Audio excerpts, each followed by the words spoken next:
Hey guys, it's TuckNae with Adventures with TuckNae, and today we are tackling a pretty big project. We're going to put on vinyl billboard tarp skirting for our trailer for this winter. When we decided that we were going to stay in Illinois for the winter, we knew that we needed to do something to insulate our RV because it frequently gets below zero during the winter here. And so we're probably not going to be here the whole winter, but we're at least going to be here for a few months. And so we decided to add insulation for the months that we're here. And today we're going to take you guys along step by step. Using black billboard vinyl tarp, 3M adhesive snap buckles basically. So you take this and you snap it on. Drop a dial, it'll punch a hole in the tarp for me, and then I'll be able to slide it forward. It's got a measuring tape on it so I can measure the 1 inch down that I want, and then I can press the button and then install the button down. We'll be using rubbing alcohol to clean the area for the 3M adhesive to go onto, and then I also, since it's our house, got the 3M primer for this adhesive using a tape measure, and that's about it. So I measured our trailer and I know where I need to start my first mark, and then we'll mark down this and then we'll start installing the buttons.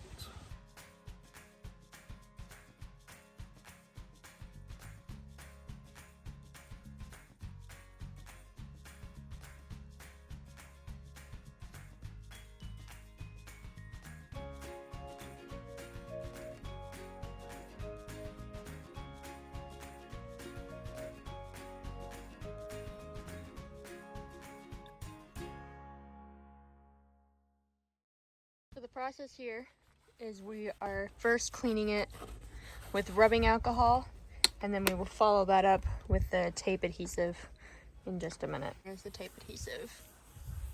It's the primer.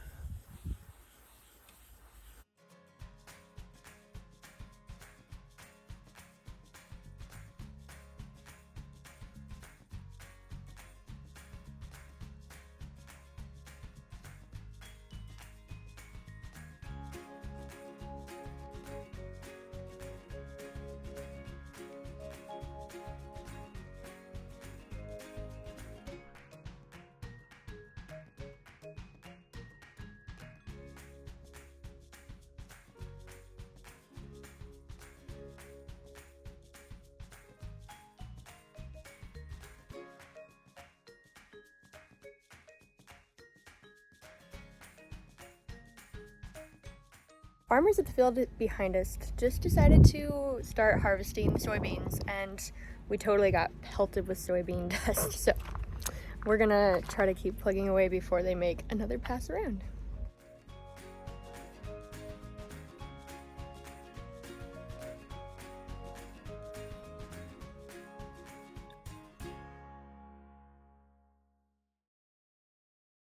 Okay, we've got a decent amount of the skirting insulation on. We don't have any corners sealed up yet. He's working on getting some more concrete bricks put underneath of the edge, but we run out of daylight and we're gonna have to order a few more snaps. So we're gonna stop for tonight. We've got about half of the RV done, and then we'll either pick up tomorrow if we can find snaps locally, or in a few days if we have to ship them. All right, it's been almost 2 months since we put the skirting up, and I have a sad update for you guys. As you see, it's looking very, very sad right now. A bunch of it's fallen down, but there's a good reason for it. We had tornadoes come through the area, which was obviously very unexpected and something that we couldn't help. We didn't have any control over it at all.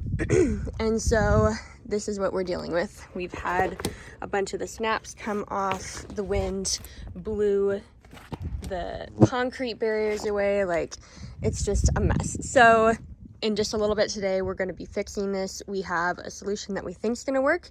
So hopefully you guys won't have tornadoes or any issues like that, but just in case if you ever do, we're going to show you what we're going to do to salvage this. Since the wind blew everything down and broke up some of the buttons, I'm going and taping the top seam with HVAC tape or aluminum full tape. A lot of people call it different things.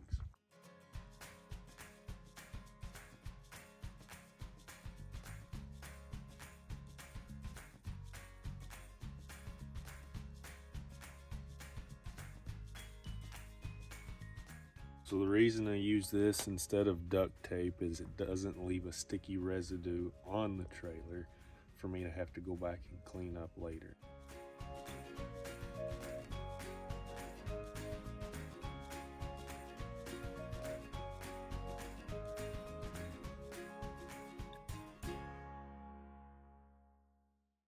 It's been about 5 months since we put the skirting on the rig, and about 3 months since the tornadoes came through and all but destroyed it.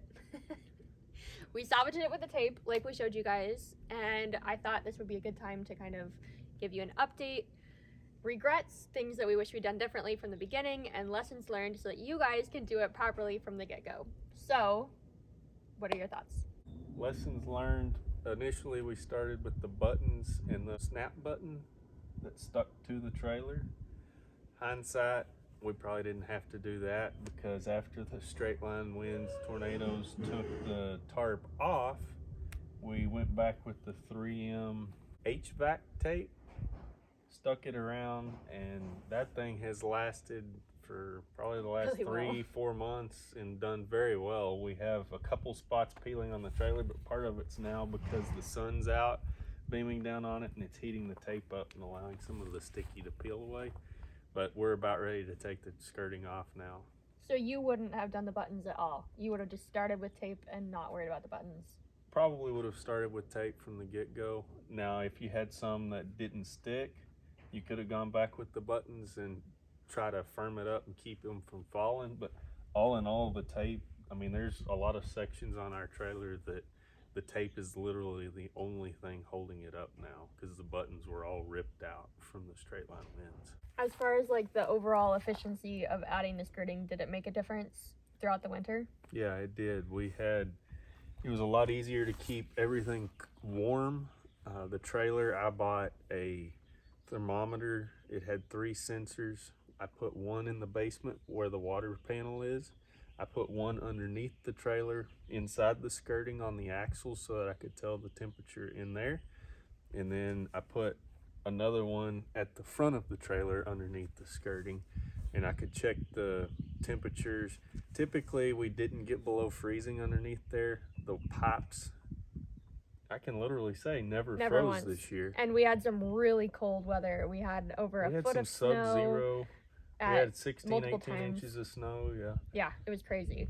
The one time we had any issue was our heated hot water hose froze because the thermometer on the hose was inside the trailer and it was warm underneath the trailer, so it was telling it not to kick on. So the hose froze solid.